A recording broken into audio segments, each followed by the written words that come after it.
Increíble la experiencia que me cuenta esta mujer. A partir de aquí, Silvia entra en una decepción existencial espectacular, como, bueno, pues podemos imaginarnos, como podríamos tener todos, ¿no?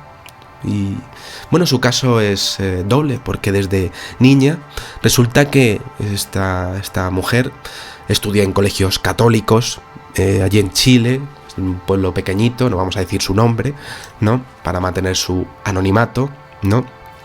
Y bueno, pues resulta que siempre pensó que después de la muerte pues venían ángeles y cosas así, pues cosas que, bueno, pues yo no voy a entrar en polémicas religiosas para no ofender a nadie y tal, ¿no? Pero se queda pensando que pues después de la muerte pues iban a aparecer quizá esos ángeles y tal, y resulta que pues no aparecen en su experiencia y se queda pues muy decepcionada después de todo eso, ¿no? Sin embargo, pues es muy curioso analizar todo esto porque los términos que utiliza son impresionantes. Expulsión de la realidad, de nuestra realidad, y tras eso, movimiento en el espacio de forma automática. Automatismo y pérdida de movimiento propio. También hablaba de solo mente, razonamiento, la misma persona, sí, y se iba dando cuenta sola de lo que por supuesto, de lo que la estaba pasando, y negrura, y también de esa increíble luz en el espesor de la negrura, por supuesto, de lo de la esfera, que me parece absolutamente impresionante, ¿no? Y finalmente del fenómeno que detuvo su movimiento automático hacia esa luz que fue el vínculo con su familia, ¿no? No vio ningún ser de luz o ya no de ángeles, ¿no? Sino de otras cosas u otras criaturas, ¿no? Ninguna voz que la hablara, ninguna figura adicional, nada. Solo ese proceso automático, ¿no? Bueno, pues Silvia se queda pensando en ese automatismo durante un año, durante todo ese año 2016, con obsesión prácticamente, pensando en lo que la pasó, en cómo flotó en su cuarto, cómo vio el mundo, cómo era y no era la religión, una decepción religiosa total. Y resulta que al año siguiente, por las mismas fechas, pues resulta que tiene una intoxicación brutal, ella y su familia. La tienen que llevar al hospital y allí tiene otra experiencia. En medio de esta intoxicación alérgica que sufre toda su familia en el hospital, están los médicos allí tratándoles a todos, ¿no? Están allí, pues están ahí salvándoles la vida. Ella nunca pierde la consciencia y cuando está allí, está bastante mal la mujer, pero está consciente, ¿no? Están todos los médicos ocupados y allí llega a escuchar una voz. Me dice que sí que llega a escuchar una voz que la dice que si no se duerme no se va a morir. Aquí la mujer recupera un poco el sentido religioso que tenía antes, pero no de la forma que tenía antes. Y trata de buscar lo que son las experiencias cercanas a la muerte y como yo he tratado el tema, pues por eso me manda el email, ¿no? Y bueno, pues así nos hemos quedado un poco todos, ¿no? La mujer que tiene una experiencia cercana a la muerte, como hemos visto, única en el mundo, completamente única, y yo, pues la verdad es que podría decir que no una, sino dos, porque también la segunda es bastante curiosa, ¿no? Podríamos decir que es una experiencia más pequeña y adicional. Y aún así es interesantísima también, ¿no? Que no se duerma. Si no se duerme, todo irá bien. Es una asociación del sueño con la muerte interesante porque nunca nos damos cuenta realmente de cuándo nos dormimos exactamente. Nunca nos damos cuenta exactamente de lo que pasa en nosotros entre el mundo onírico y el real, y aquí se ata además a la consciencia y a la muerte. Habría por tanto una línea que conecta la vida, la muerte, la consciencia y el mundo de los sueños, pero en el momento cumbre de morir, jamás, según su experiencia, habría que perder la consciencia. La pregunta, por tanto, sería si se podría hacer de forma artificial, es decir, si se puede evitar la muerte evitando quedarte dormido en el momento cumbre de quedarte dormido. A veces tienes muchísimo sueño y te tienes que aguantar y no te quedas frito. En este caso, si se lucha por no quedarte dormido, se podría evitar la muerte. Ella habría recibido ese mensaje en esa segunda experiencia. Muy, muy interesante. Nos encontraríamos en esa situación de ser la misma esfera en la que ella se vio. ¿Y quién se la mandó? Esa misiva. ¿Quién se lo mandó ese mensaje? Ella en ningún momento expone que se lo expusiera ningún médico, pero tampoco ningún ser de luz. Está consciente. Y el mensaje tiene un origen indeterminado, mandado por alguien indeterminado, por causa indeterminada.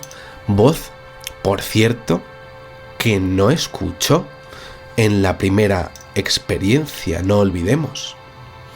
Su caso entiendo que es raro y único porque no olvida sus experiencias cercanas a la muerte, teniendo dos y tan distintas, una más grande, otra más pequeñita.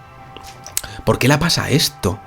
¿Y por qué sí puede recordar? ¿Por qué diferentes? ¿Y por qué si nosotros tenemos quizá experiencias cercanas a la muerte, tenemos o tuviésemos experiencias de estar cerca de la muerte, no nos acordamos?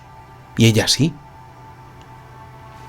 Lo cierto es que si vemos todo esto desde un punto de vista científico y periodístico, pues podríamos entender que la ciencia aún no entiende el equilibrio entre el mundo onírico y la dimensión en la que habitamos, y es evidente que la neurología tiene explicación para identificar el hecho de mantenerse despierto con mantenerse vivo por diferentes procesos, tanto eléctricos como químicos. Eso es así, es decir, vamos a ver, si tu cerebro está activo, pues y estás despierto, pues es posible que haya muchas veces que eso favorezca que estés vivo, vivito y coleando, ¿no? Pues estupendo.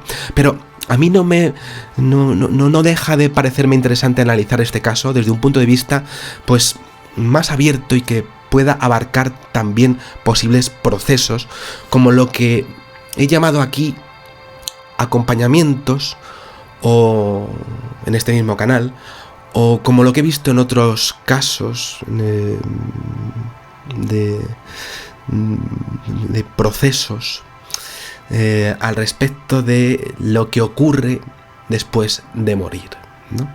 El tema de los acompañamientos, de que estás a punto de morir, de repente te aparecen personas de familiares muertos, increíblemente, o procesos de que parece que existe, realmente, pues podríamos decir,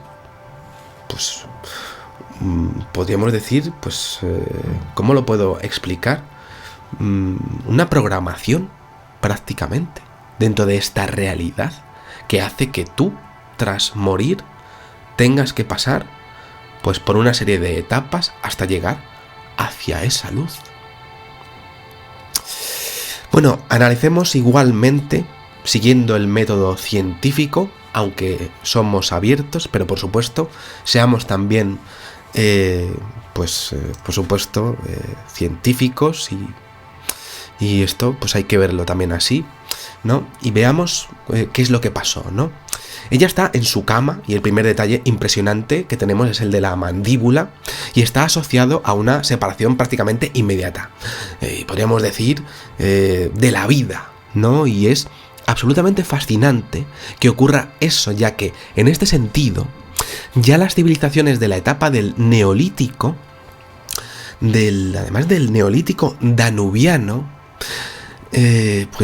resulta que entendían que la separación de la mandíbula con respecto al cráneo formaba parte de un ritual que proporcionaba y garantizaba bienestar y fecundidad a sus portadores.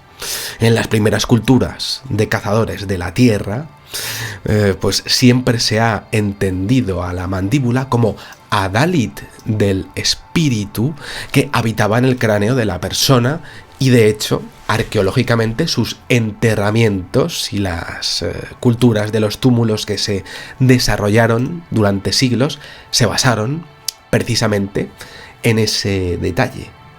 ¿A qué me refiero básicamente? Pues que desgajaban la mandíbula para traer salud y la prosperidad del individuo portador a quien la poseyera, porque resulta que era ahí donde residía el espíritu, según ellos lo entendían. Pero claro, ¿cómo que ahí? ¿Qué podían saber aquellos humanos prehistóricos sobre la vida y la muerte? Tenían las mismas experiencias que Silvia y por eso cuidaron este detalle con tantísimo tesón durante cientos y cientos de años. Silvia, pues no se puede mover y entiendo que ya está entrando en lo que podemos llamar, como decíamos, ese proceso automático de programación.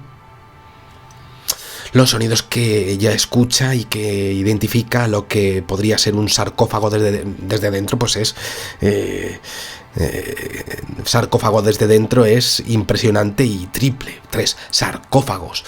Pero, claro, ¿qué sarcófagos? Porque los egipcios pues tienen unas creencias en el más allá que son diferentes. El Ba, el Ka, son distintas, ¿no?